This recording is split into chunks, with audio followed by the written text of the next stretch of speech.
you seen this? Welcome to Why Haven't You Seen This with me, Emily Barton. I am joined on this episode again by the lovely Kevin Henry. Kevin, thank you so much for joining me again. I have been thinking over the last couple of weeks with COVID-19 and being trapped at home, and I was thinking to myself, if I had to be trapped at home with anybody, I'm glad that I'm trapped at home with you, someone who loves movies as much as I do. Well, thank you very much. So I'm really excited. I know I'm a little bit hyperactive, which is probably making you feel a little bit uncomfortable, but Cedar Rapids is one of my all-time favourite indie movies, and I'm very excited to be doing an episode on it because it is the best. It is so much fun. It is one of the films that I go around actively telling people to watch, and it's definitely one that I would put on the list of one that maybe not a lot of people have seen, and it's independent in the sense of not a big box office film, not very, very broadly known. It came out in 2011. It's directed by Miguel Ortega and has an amazing cast with Ed Helms, John C. Reilly, Anne Heche, Sigourney Weaver, Kurtwood Smith, so Rob Corduroy as well, Alia Shawkat. So it's a really cool independent movie. I'll give a very quick background and then we'll have a chat about it. So the background on this is it's a comedy film. People will be glad to know, and it's definitely one of those ones that if you're looking for something light and fun and upbeat and something that just to switch off the brain and to enjoy, this is definitely one of the ones at the top of my list. So it follows an insurance agent, Tim Lippy, who's played by Ed Helms, who's very naive. He has never stayed in a hotel, flown on a plane, or left his tiny little Wisconsin town, and he's chosen to represent his company at a convention in Iowa where he meets three veteran attendees played by John C. Reilly, Isaiah Whitlock, and Anne Heche. The whole movie is he's set on this course for a life-altering weekend of wild times and sweet temptation. I quite like that description of it. So, Kevin, first off, aside from my sort of over-enthusiasm for Cedar Rapids, where does Cedar Rapids lie on your radar, and how do you feel about it? What do you think about it? Yeah, it's a very funny film. One of those ones that just went under the radar at the time, and that's what led me to watch it, was just seeing the people involved in it. It was so good. Yeah, just seeing the people involved in it. Amazing cast. John C. Reilly is especially good in it, and Ed Helms is well known obviously for The Office and The Hangover, and he's a good solid everyman, and that's kind of what he plays in this. Real straight-laced guy, but Isaiah Whitlock as well. Some people mightn't know the name straight off, but he's known for particularly his role in HBO's series The Wire. HBO's The Wire, which is very nicely referenced in his role in this. He plays a very different role in this. He plays a very cuddly middle-aged man. He'd been on. He played Clay Davis, Senator, wasn't he? Senator, who was famous for his catchphrase "Shit." Yeah, and an unpleasant character in The Wire. Yeah. In Cedar Rapids, he's brilliant, and he's a great counterbalance to the two lads. So it's mainly the three: John C. Reilly, Ed Helms, and him, and Anna Heche is a significant role as well. And like you say, there's some good supporting characters in there as well throughout. Yeah, just the chemistry with them guys, and it's a very simple setup, and just they're a joy to watch. Just the way they play off each other and the characters they assume for this, and very good. Yeah, I mean, I suppose starting from the beginning, you have this very subdued, very naive man who hasn't really lived much of his life, and I love the way that all the characters in this, there's a really strong cast. So every character that you're introduced, be it one of the core team of the cast or the supporting cast, they're all really brilliant actors. And when we're introduced to Tim Lippy, who's played by Ed Helms in this, he's the insurance broker. He's really never left his town. He's worked in the same tiny insurance company since he was 16 years of age. He's very naive and innocent, and it opens up with him having, I guess, a relationship with his teacher, who was a woman who was his teacher when he was in primary school, I think. Obviously now he's in his late 30s, early 40s, and she'd be in her 60s, and she's played by Sigourney Weaver, which I just love because I'm a massive as you know, a massive Alien fan and a Sigourney Weaver fan. So I loved seeing Sigourney Weaver pop up in this really random supporting character role. There's sort of weird mother and son dynamic, but he's madly in love with her, and it sets it up for the beginning of this ride of interactions with these very different characters played by really, really cool actors. So he's asked to go to this conference in Cedar Rapids, this insurance conference in Cedar Rapids, to I suppose bid for an award that all these insurance companies come to. And it's kind of what I kind of love about it is they've grown this concept about all these like local insurance companies from around different states, and it's a really boring, you know, it's kind of taken that idea of like this specific industry that's considered really boring, but they have all their internal industry award ceremonies and conferences in these like middle America hotels. But it just kind of focuses in on one conference and the hijinks that goes on in these insurance conferences. On this one, they're all in the running to win an award, the Two Diamonds Award, and the judge of the Two Diamonds Award is played by Kurtwood Smith, who people would know as Red from That 70s Show. He's a brilliant actor. He plays Orion Hegelson, who's, you know, very, very Christian conservative man who's the judge and the president of this sort of awards ceremony / conference. So you just have this brilliant group of actors. So Ed Helms, who plays Tim Lippy, lands in Cedar Rapids, and from when he goes from his tiny town in Iowa to Cedar Rapids, which is, one might say, a middle American town, even the trip on the airplane is like a big deal, except it's like one of these tiny little airports that's like a shed with one man and one security guard, and when he turns up there's just that security guard who's, you know, he knows him, he knows everybody knows everybody in the town.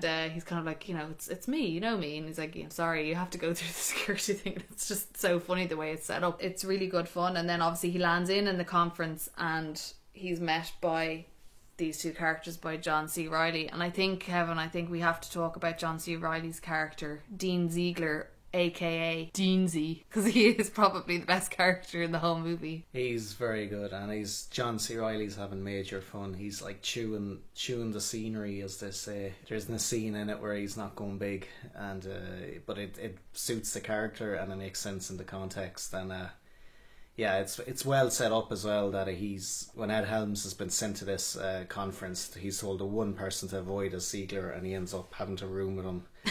And he's just he's afraid of what the boss would say. And it's a good setup as well that he normally, this other, like the golden boy of the office, is always sent to this conference, and he basically kills himself during a sexual act, and accidentally they say, but none of them believe, they're so naive they don't believe it's even a sexual act, and he chokes himself. That's the only reason they're going. But yeah, like that, it's like has a good poke at all the hypocrisies of that this insurance group, and then the Kurtwood Smith character, like saying he was trying to hijack it with God and religion, as so often happens with these things, bring in their own motives and making this insurance crowd a religious crowd and making them all pray. And that's what Dean Ziegler ultimately is just reacting against that and that authority, and that's why he's the bad boy. And even though the majority of them there are just there to escape their daily lives and have a bit of crack at the conference, get pissed.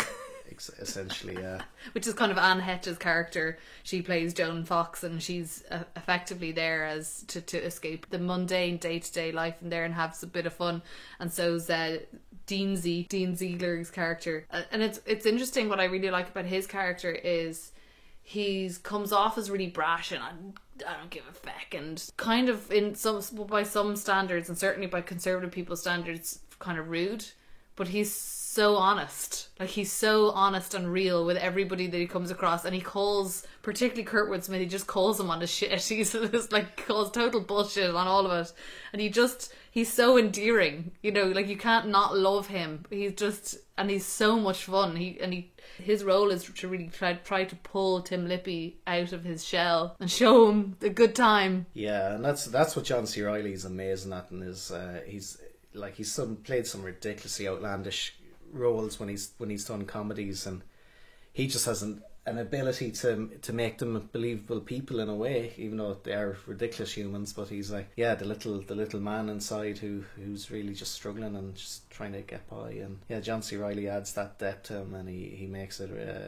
He's a really good balance. And every time he's on screen, he's just very funny. And then completing the trinity is, as we were saying, Isaiah Whitlock, who plays Ronald Wilkes, who's this really cute, cuddly, square insurance broker who's sort of, you know, really nerds up the insurance stuff. Like, he's very passionate about it. When he arrives, he's talking about, he has his own insurance company, he's talking about his billboards, and he loves to create abbreviations that are unnecessary abbreviations. Yeah. He comes up with all kinds of abbreviations of sentences that are just really, really unnecessary. Yeah, it was good. Especially at the time, because this was 2011.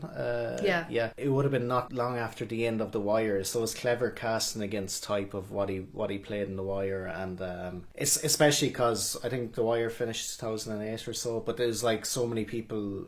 Wire only kind of got its popularity after it finished with DVD box sets and stuff, so it would have been at the height. So he kind of really see him playing against that's a treat. Yeah, like say Cuddly wears his little woolen jumpers, and he's likes to get to bed early so he's fresh in the morning. And like that Deansy has other plans, but he kind of loves it, and he kind of goes along with. He kind of loves Deansy. He doesn't rebel against it. And what was interesting when I was reading up about his character and the fact that he loves The Wire, so every so often throughout the movie he's like, I like this little program called HBO's The Wire. What was interesting was his character in this, Ronald Wilkes, that was written in, the fact that he was a big fan of HBO's The Wire was written before they cast Isaiah Whitlock, and they decided to keep it in the script, even though, because they thought they'd play on that, particularly for fans of The Wire, that they would play on the fact that he's also in The Wire as well as an actor. So and it worked really well, and it was so fun.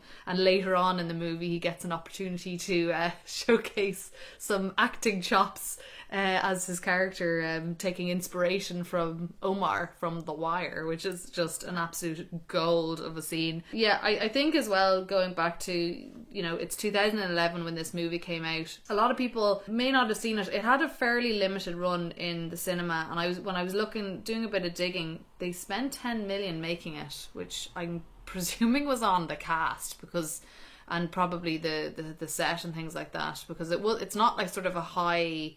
It's not a big budget as far as movie goes, but it's not a high production film, but it only made 6 million at the box office. But I remember it being in the cinema for a very short amount of time, so I don't know that they really put the kind of marketing behind it and the spend behind it, which was surprising because it was such a good movie. And at the time, this was 2011, you know, Ed Helms had done The Hangover in 2009, and The Hangover Part 2 came out around the same time. So he had done The Office, The American Office, and John C. Reilly had done Step Brothers and Talladega Nights and Walk Hard. And Isaiah Whitlock, as we were saying, is just fresh out of The Wire. So it was kind of surprising that it didn't do the business, because it is such a great film. Yeah, that's interesting. There's always a couple factors that potentially at play there. I don't know, but it was released at a bad time in terms of it was up against bigger films, or just the studio didn't give it a right push. There is like some overlap with the likes of The Hangover, people getting away and getting on a session, but I guess Cedar Rapids isn't as glamorous as Las Vegas. And that's what's beautiful about it. Yeah, it's kind of, in a way, yeah, it's like quite a few elements of The Hangover, but like in a much more, so strong in so many other areas. Like it really stands up to rewatching, because I know we've watched it multiple times now. It's definitely one of the ones that gets better every time you I've enjoyed it, but yeah, still we watched it last week, enjoyed watching it, even though I've seen it a good few times before that, and it's really, really good. It's becoming kind of a nostalgic thing. It's kind of, because the characters, those guys are just so likeable. You feel like you're hanging with them for a couple of days when you watch it. So it's kind of nice to, you put it on and you're just hanging with your friends, that kind of thing. Oh, I love that. And what's interesting is, in terms of where this movie is coming from, it was written by Phil Johnston, who wrote Zootropolis and Wreck-It Ralph and Wreck-It Ralph 2. And of course, John C. Reilly played Ralph in both of those movies. So he wrote the script, and it was directed by Miguel Ortega, who had directed The Good Girl in 2002 with Jennifer Aniston, and I think John C. Reilly was in that as well, and Youth in Revolt, and I think most recently he would have directed Alexander and the Terrible, Horrible, No Good, Very Bad Day with Steve Carell and Jennifer Garner. So with a combination of those two, you know, you've got the ingredients for this kind of film. It kind of makes sense when you look at it. The production company was Ad Hominem Enterprises, who effectively were kind of pretty well known for producing these kind of indie type movies. They did Savages, and they did The Descendants and Downsizing, which are those kind of alternative off the beaten track stories but with really good cast. Like I think Savages had Philip Seymour Hoffman, I think, and Laura Linney, and The Descendants had George Clooney. Well, yeah, Downsizing and The Descendants is Matt Damon. They're well, Downsizing and Sizing and The Descendants are Alexander Payne films, and he's actually a producer on Cedar Rapids as well. Could be some link there, because it's funny you mentioned Miguel Ortega's Youth in Revolt. That's actually quite an underrated film. I think it's one of Michael Cera's best performances in that. He plays this amazing, like, plays kind of two roles in that film, and he's an eye for that kind of cookie comedy, but with these like lovely characters like that. Youth in Revolt, Michael Cera's character's like off the wall, but he's like, there's a heart to him and there's a reason behind why he's like that, and so he's good at that kind of stuff. Yeah, no, I love that. And again, all of those films, they seem to have really strong cast. Like and going back to the supporting cast in this, Alia Shawkat turns up in this. She was from Arrested Development. People would have seen her in Arrested Development. And Rob Corddry is a comedian in his own right, play like very, very small roles in it. But again, Rob Corddry is the kind of guy that just always makes an impact, even if he's on screen for 5 seconds. And Alia Shawkat, who plays this girl who's effectively a prostitute who hangs around outside the hotel where the conference is, selling her wares. And of course, Tim Lippy, when he approaches her first, naively just says hello to her, and she's offering him if he'd like to party, she's around. And of course, he doesn't understand what she's actually referencing, and he offers her a butterscotch sweet. He's just being kind of nice and polite, and things escalate with her later on in terms of the shenanigans that they all get into. Very, very, but he plays Tim Lippy really well. Like, he's really endearing, because like some characters similar to this who'd be a little bit, you'd kind of find them maybe a little bit boring and unengaging, but you'd get the entertainment from the characters around him. He does the comedy piece so well, especially when the wheels start coming off. The way he reacts to Deansy and to Ziegler and to Anne Hetch and everything is really, really funny. And when he starts breaking down and things start going wrong, and he ends up ringing Sigourney Weaver's character for counsel and breaking down crying because he spent the night in another lady's room, and there's all kinds of crazy stuff that preceded that. Yeah, I think it's a role that really suits him, because I think that's why his career hasn't sustained that much, is that he's good at a certain type of thing. He hasn't got a big range as an actor, but certain things fall within. Andy Bernard suited him as the role in Hangover and the role in this. He hasn't really done much since any of them, really. Yeah, he's in this. It's very much suited to his personality. He plays it well, the range he goes through, and he's a good backbone. He's the straight man for all the other lads to bounce off. What would be your favourite scene in this movie? Tricky one, a few good ones. I know there's almost too many to pick just one favourite scene. Obviously, I don't want to like unpick all the good scenes, because it's such a good film, and it's so much fun. I'd actually reserve the right not to say it, because I could think of a couple really funny ones, but they're better not left unsaid. I'll give one. Better left unsaid. Breadcrumbs. Just watch them. Yeah. They all involve John C. Reilly. He's just beyond amazing. And those Wire references they are really well done as well. Especially if you're a fan of The Wire, you'll be like, yeah, they're so good. John C. Reilly definitely steals the show. Yeah, he steals the show. But the times The Wire are referenced directly with Clay Davis is also amazing. Ronald Wilkes. Yeah. Not Senator Clay Davis. Two very different characters altogether. Yeah. Yeah, no, I get what you're saying. I think I could break it down scene by scene, but I don't want to do that, because I really desperately want people to watch this film if they haven't seen it, and I'm bringing good memories back for anybody who did maybe see it when it came out. It's so much fun, and it really is one of those films that it just keeps getting better with every watch. For me, I suppose one scene that I really loved particularly, it's so brilliant in its subtlety, is that at one point Tim Lippy is on the toilet practicing his pitch to Kurtwood Smith's character, Aaron Heggleson's So he's about to do his pitch on behalf of his insurance company to win this 2 diamond award. And he's practicing, he's sitting on the toilet and he's practicing his speech or his proposal. And in walks Deansy, which takes him completely by surprise and, makes him incredibly uncomfortable. And Deansy walks in as if it's nothing, is trying to have a conversation about something important. Of course, he's absolutely hammered from having one too many at the bar. And he starts talking and then immediately he stops and sort of goes, whew, man, what did you eat? And every time he talks, he's like, whoo, that's really pungent. And he just turns to him and he says, look, just pinch it off and meet me in the stairwell. I gotta talk to you about something. It's that kind of brash, like out of nowhere, abrupt, almost too honest.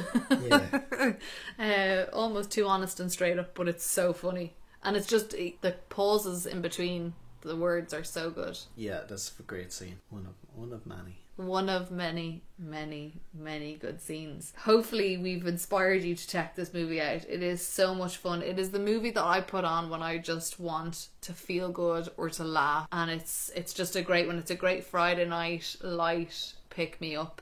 And it's the kind of one I think if you like this, you'll be going out and buying it on DVD like I did, because I love it so much. Why, oh why haven't you seen this? Why, oh why haven't you seen this?